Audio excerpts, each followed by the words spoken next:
नमस्कार बच्चों, आज हम कक्षा 7 में एक नए अध्याय का पठन कार्य आरंभ करने जा रहे हैं। अध्याय नंबर 17 और शीर्षक है वीर कुंवर सिंह।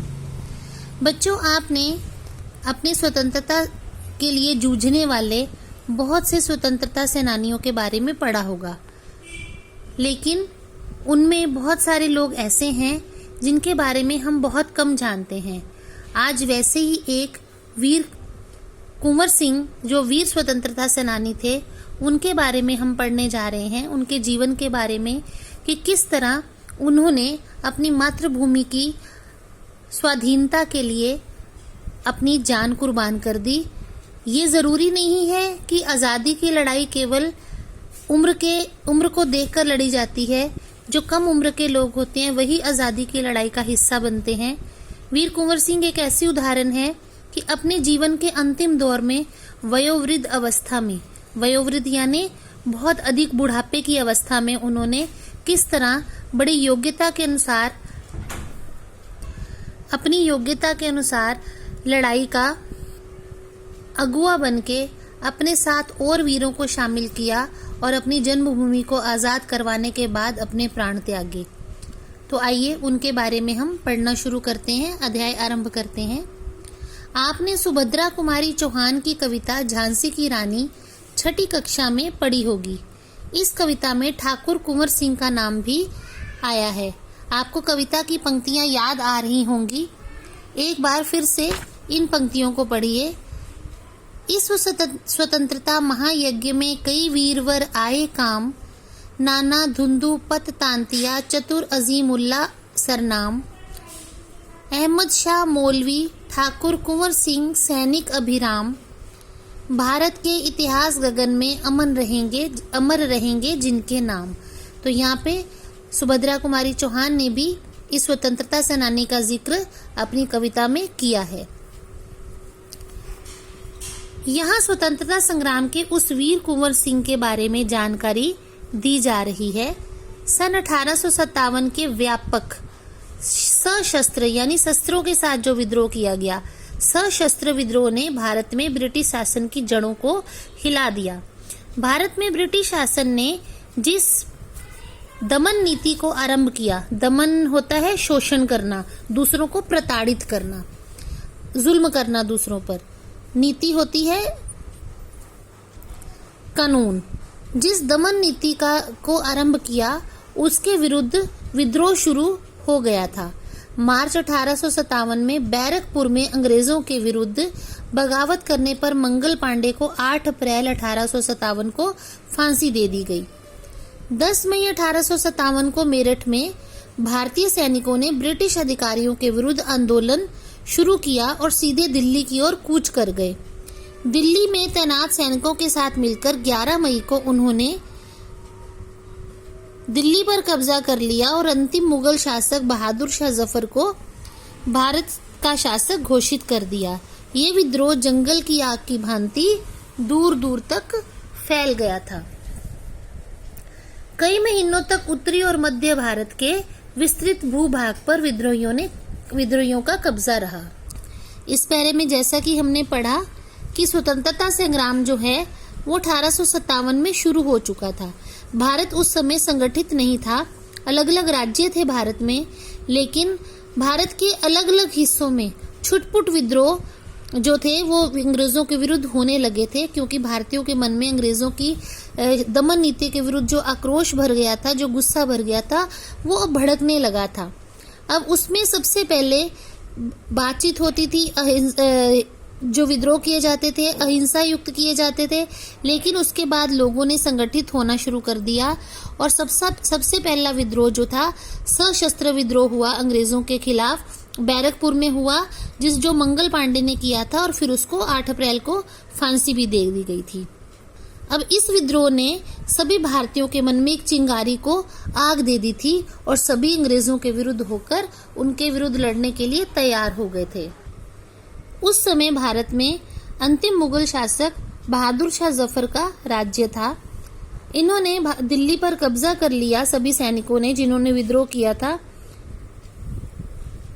और जफर को भारत का शासक घोषित कर दिया। उस समय जो दिल्ली का शासक था वो ब्रिटिश राज्य था, लेकिन उस समय जो हमारे पास अंग्रेजों ने उस समय मुगलों से दिल्ली का कब्जा ले लिया था, उनके सिंहासन पर कब्जा किया हुआ था।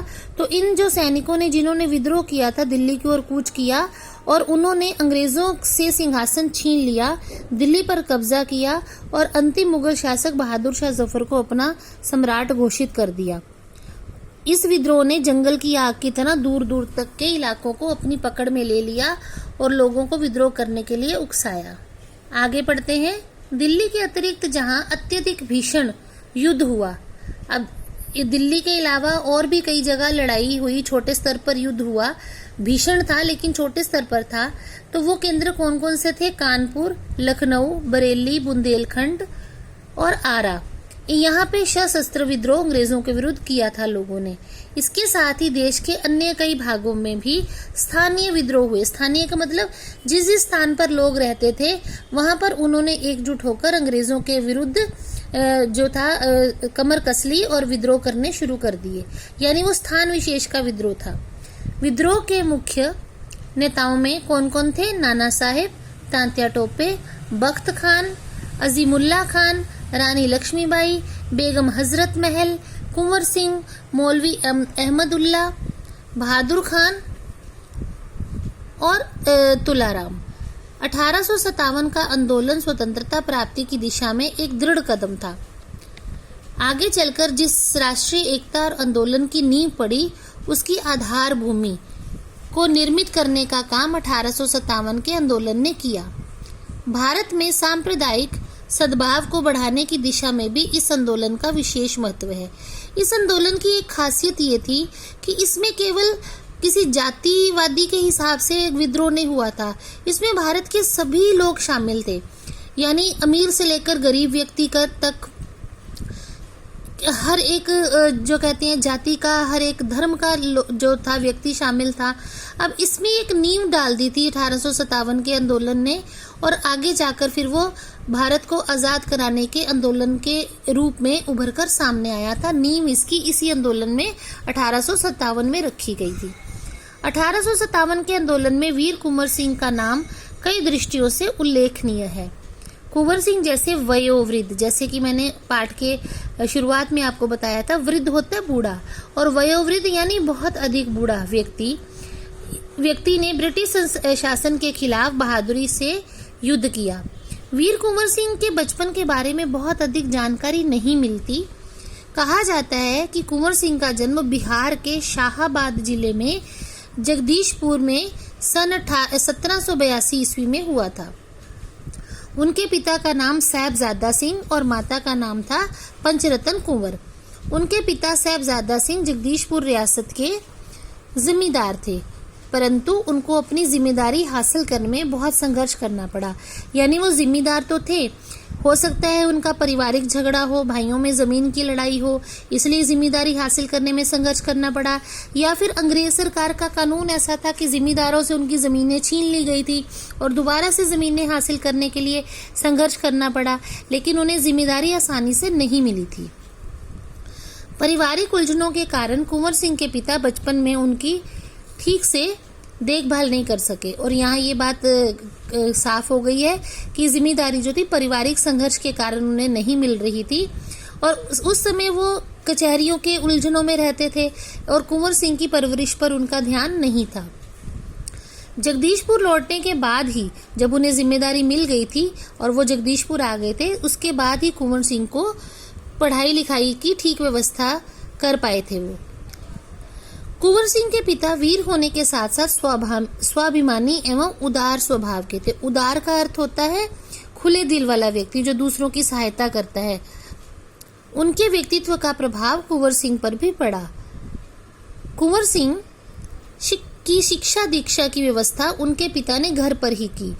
अब पहले पाठशालाएं बहुत कम होती थी, अच्छी शिक्षा की व्यवस्था के लिए अमीर घरों के बच्चों के लिए घर में ही अध्यापक का प्रबंध किया जाता था, तो शिक्षा दीक्षा की व्यवस्था उनके पिता ने भी घर में ही की, क्योंकि कुंवर सिंह शुरू में पढ़ाई नहीं कर पाए थे, तो छोटे बच्चों के साथ पढ़ना भी थोड़ा मुश्किल था, इसलिए अध्यापक घर पर ही आकर उन्हें पढ़ाते थे। वहीं उन्होंने